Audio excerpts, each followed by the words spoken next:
24 ફેબ્રુઆરીથી 3 માર્ચના વચ્ચેના સમયગાળામાં તમારે આ 5 કાર્ય ભૂલીને પણ નથી કરવાના. કયા છે આ કાર્ય? ચાલો જણાવી દઉં.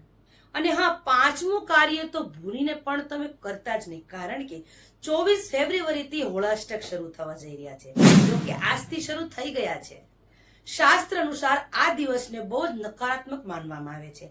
આ 8 દિવસ તમારે આ કાર્ય ન કરવા જોઈએ. પહેલું, આ દિવસોમાં કોઈ પણ નવું કાર્ય ના કરવું જોઈએ. બીજું, રાત્રિના સમયમાં બહાર ના નીકળવું જોઈએ. ખાસ કરીને તમારા બાળકને રાત્રિના સમયમાં બહાર નીકળવાનું જરૂર ટાળવું. બીજું, કોઈને કપડાં ના દેવા જોઈએ અને કોઈના કપડાં પહેરવા ન જોઈએ. ચોથું, આ દિવસોમાં કોઈ અજાણ્યા વ્યક્તિ પાસેથી મીઠાઈ અથવા કોઈ પણ વસ્તુ ન ખાવી જોઈએ. પાંચમું, ખાસ વાત એ છે કે જ્યારે તમે 4 રસ્તો જોવો છો ત્યારે તમારે સાવધાનીથી 4 રસ્તામાં તમે જાઓ છો તો સાઈડથી ચાલવું જોઈએ. આ દિવસે ટોટકા પણ બહુ થાય છે. તો આ 5 વસ્તુનું ધ્યાન જરૂરથી રાખજો અને આ વિડીયોને વધુમાં વધુ શેર જરૂર કરી દેજો. અને અંતમાં જય માતાજી લખવાનું ભૂલતા નહીં.